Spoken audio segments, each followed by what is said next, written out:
नमस्कार। आज मैं बात करूंगा हमारी मातृभाषा हिंदी के बारे में। अंग्रेजी व अंग्रेजियत के बोझ के तले दबकर या दबाकर या दबवाकर हिंदी को कभी अधिकार तो मिला ही नहीं है, नहीं कभी मिल सकता है। उसके लिए भारत से अंग्रेजी शिक्षा का समूल समाप्त होना बहुत जरूरी है। यह जरूरी है कि हमें विदेशी भाषाओं पर भी आधिपत्य होना चाहिए, जो हमारे अंतर्राष्ट्रीय व्यापार के लिए भी बहुत जरूरी है। लेकिन भारत की रोजी रोटी की भाषा विदेशी भाषा बनेगी, यह ठीक नहीं है। केवल दिखावे के लिए हिंदी को राजभाषा घोषित कर देना क्या व्यवहारिक रूप में सही है? अगर देखें वास्तव में व्यवहारिक रूप में अंग्रेजी ने भारतीयता को गुणगा कर रखा है। भारत के दैवीय अस्तित्व को खोखला कर रहा है यह अंग्रेजियत। स्कूलों, कॉलेजों, व्यावसायिक प्रतिष्ठानों, बड़े बड़े औद्योगिक क्षेत्रों, सरकारी कार्यालयों में अंग्रेजी का जो बोलबाला दिखता है, वहां तो हिंदी केवल दिखावा है, छलावा है। असल में सरकारी तंत्र भी अंग्रेजी के बोझ के तले दबा पड़ा है। आम जनमानस को अंग्रेजी व अंग्रेजियत से मुक्ति अभी तक नहीं मिली है, वास्तविक आजादी अभी तक नहीं मिली है। और हिंदी में काम करने वालों को अज्ञानी कहा जाता है और अंग्रेजी में काम करने वालों को महाज्ञानी कहा जा रहा है। किसी भी सरकारी कार्यालय में वह जाता है तो वह दिखावे के लिए हिंदी में काम करें, लिखा तो रहता है, लेकिन कर्मचारी के पास हिंदी में काम करने के संसाधन तक उपलब्ध नहीं है। आखिर जनता को कब तक अंधेरे में रखा जाएगा? आम जनता कब तक विदेशी भाषा से मुक्ति प्राप्त कर अपनी भावी पीढ़ी को संस्कारित जीवन दे पाएगी? लाल बहादुर शास्त्री जी जब देश के प्रधानमंत्री थे तब अफवाह फैल गई थी कि देश में अंग्रेजी बिल्कुल भी नहीं रहेगी, और दिल्ली में हिंदी साहित्य सम्मेलन ने इस अवसर पर एक शानदार आयोजन भी किया था। राजभाषा वाले प्रसंग में ही किसी सभा में प्रोफेसर सुकुमार सेन, जो प्रसिद्ध हिंदी के प्रचारक थे, उन्होंने कहा था, कभी तो यह लगता है कि निम्न वर्ग के लिए हिंदी भी अंग्रेजी ही है, लेकिन उच्च वर्ग को छोड़ दें तो मध्यम वर्ग और निम्न मध्यम वर्ग के लिए अंग्रेजी हिंदी के फर्क से बहुत बड़ा फर्क पड़ता है। न्यायपालिका हो या अखिल भारतीय प्रशासनिक सेवाएं हो या उच्च शिक्षा के माध्यम हो आदि में हिंदी और अंग्रेजी का भयानक द्वंद्व होता है। उसका परिणाम बड़ा निर्णायक दिखता है। भारत के भविष्य को दिशा देने वाला है हिंदी। जब तक हिंदी शिक्षा वो सरकारी व्यवहार की भाषा नहीं बनेगी, जन जन के मन की भाषा नहीं बनेगी, तब तक भारत प्रगति की उड़ान कैसे भरेगा? इस विषय में कुछ वर्षों पूर्व प्रोफेसर UR अनंतपूर्ति ने भी काशी विश्वविद्यालय के अंग्रेजी विभाग में बोलते हुए कहा, हम गैर हिंदी भाषी हिंदी पढ़ने और व्यवहार के लिए तैयार हैं, लेकिन हिंदी भाषी लोग भी तो अंग्रेजी का त्याग करें। दुनिया के देशों ने अपनी भाषा को अपने देश का हर प्रकार से अपनी भाषा के द्वारा उत्थान किया है। रूस ने रशिया से, अमेरिका ने अमेरिकन से, ब्रिटेन और अनेक लोगों ने अपनी अंग्रेजी से, जापान ने जापान से, चीनी ने चीनी भाषा से। क्या भारत या हिंदुस्तान अपनी हिंदी भाषा से क्या अपनी स्वभाषा को नहीं अपना सकता? भारत स्वभाषा को त्याग कर विदेशी भाषा के माध्यम से अपने उत्थान के सपने देख रहा है, जो राष्ट्र पर युद्ध से भी भयानक संकट है। राजभाषा शब्द संयोग का प्रयोग सरकारी कामकाज की भाषा के लिए होता है, किंतु यह शब्द संयोग अनर्थक भी है। अनेक हिंदी विरोधियों ने कहा है, जब तक राजभाषा है तब तक अन्य भाषाएं प्रजा भाषाएं होंगी। इसलिए एक अनर्थक भ्रम पाला पोषा गया है। आज हम जाने अनजाने या अतिरिक्त उत्साह के चक्कर में हिंदी को अंग्रेजी की जगह दे रहे हैं, लेकिन वह जगह पर्याप्त नहीं है। अंग्रेजी केंद्रीय सरकार की राजकाज की भाषा के रूप में समाप्त कर दी जाएगी, क्या यह उसकी जगह हिंदी कभी आ पाएगी?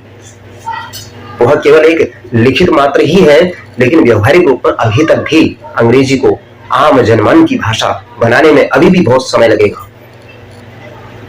लेकिन अंग्रेजी साम्राज्यवादी सत्ता द्वारा केंद्रीय सरकारी भाषा के रूप में थोपी गई जो अंग्रेजी है, वह कब समाप्त होगी, इसका जवाब चाहिए। हिंदी को लोकतांत्रिक प्रक्रिया के रूप में आना होगा। इसका अंतर इस बात से छुप जाता है कि अंग्रेजी को जगह हिंदी को लेनी चाहिए। अंग्रेजी सभी भारतीय भाषाओं को दबाकर आज सर्वोच्च पद पर आसीन है। उसने भारत में ही नहीं, अपनी भारत में ही भारतीय भाषाओं को अधिकारहीन बना रखा है। हिंदी को अंग्रेजी नहीं बनाना है। यदि हिंदी अंग्रेजी बनने का आग्रह करती है तो प्रत्येक भारतवासी का कर्तव्य हो जाता है कि ऐसी हिंदी का विरोध करे। हिंदी को अंग्रेजी की जगह लेनी है, यह उक्ति व्याघात से ग्रस्त है। हिंदी भाषा आंदोलन के संदर्भ में स्वाधीनता आंदोलन का वातावरण याद आना स्वाभाविक है। हिंदी को भारत की एकता का प्रतीक, भक्ति आंदोलन और स्वाधीनता आंदोलन में बनाया है। स्वाधीनता आंदोलन के दौरान अपनी अस्मिता के लिए जो संकट का जो दौर था, उसमें अनुभव हुआ कि देश को जोड़ने वाली जो भाषा है वो हिंदी है, उसने पहचान बनाई थी। हिंदी की यह भूमिका इतिहास ने विशेषतः भक्ति आंदोलन से लेकर व्यापारिक पूंजीवाद तक उन्होंने बहुत बड़ा संघर्ष झेला। स्वाधीनता आंदोलन ने न सिर्फ उसे पहचाना था, जैसे देश को, जाति को और राष्ट्र को, उसी भाषा को भी, हम कौन थे, क्या से क्या हो गए, कहां होंगे, किस ओर जाएंगे, हमारी हिंदी की पहचान क्या है। आज अनेक राजनेता हिंदी में शपथ लेने का ढंग करते हैं, लेकिन वहीं अटल बिहारी वाजपेयी जी ने दुनिया में हिंदी को प्राथमिकता दी। वे हिंदी में हमेशा शपथ हिंदी में लेते थे। विदेशों में भी भारतीय नागरिक को हिंदी और अपनी हिंदी में ही संबोधित करते थे और समाजवादी देशों में स्वागत उत्तर हिंदी में ही देते थे। क्योंकि सोवियत संघ में उनका स्वागत रूसी भाषा में किया जाता था और वहां पर वे हिंदी में बोलते थे। सभी लोगों को ज्ञात है कि उनका हिंदी प्रेम, जो उन्होंने कविताओं के जनावेग में हिंदी में लिखी थी, जो उनकी हिंदी इतनी शुद्ध मानी जाती है और उनकी हिंदी की कविताएं जो प्रसिद्ध हैं, उससे देश प्रेम की जो ज्वाला फूटती है, वह अविस्मरणीय है, अभिनंदनीय है, वंदनीय है। और वर्तमान में भी जो वर्तमान के शासक हैं, वर्तमान के प्रधानमंत्री हैं नरेंद्र मोदी भी, उन्होंने दुनिया के देश विदेश में जब घूमते हैं और हिंदी में संबोधन करते हैं, तो उसमें हिंदी का मान, स्वाभिमान और ज्यादा बढ़ जाता है। अगर संबोधन मात्र से ही प्रजा प्रसन्न हो जाएगी, यह कहना मुश्किल है, पर धरातल पर अंग्रेजी के बिना आदमी भूखा नंगा घूम रहा है। अंग्रेज चले गए और अपने भूतों को ही छोड़ गए।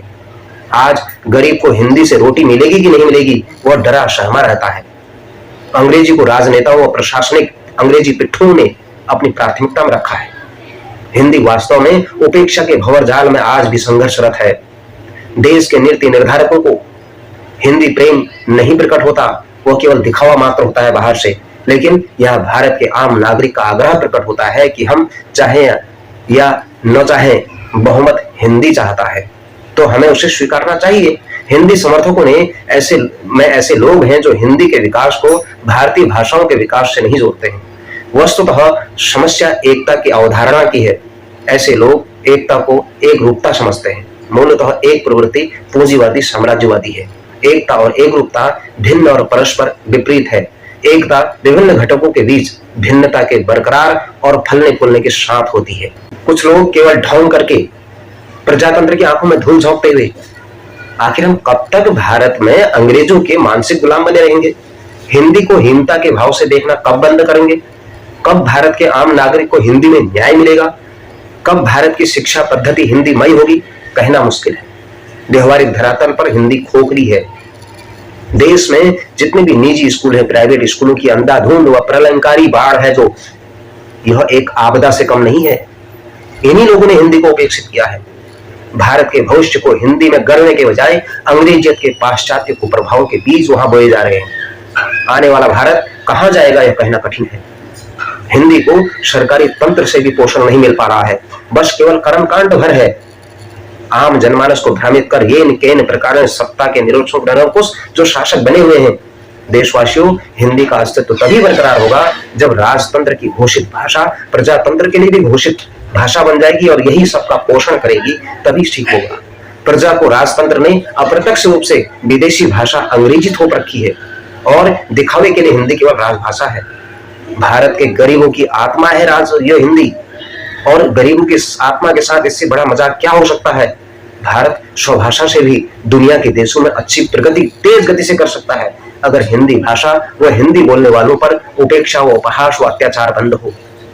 आज हम भी, हमारे कवियों ने कहा है, हमारे महापुरुषों ने कहा है कि निज भाषा उन्नति है, और जिसको निज भाषा, निज गौरव, निज देश पर अभिमान नहीं है, वह नर नहीं, वह पशु निरा है, वह पशु के समान है। इसलिए हमारी हिंदी हमारा मान है, स्वाभिमान है, हमारा त्याग है, हमारा बलिदान है। इसलिए हिंदी को अपने जीवन में अपनाएं, हिंदी को धारण करें। यह हमारी राष्ट्रीयता का द्योतक है, हमारे आस्था का द्योतक है। हिंदी से ही इस देश का आने वाला भविष्य सुरक्षित है। आइए इस देश में कण कण में इस हिंदी को भारत के माता के बिंदी के रूप में सुशोभित करें। नमस्कार।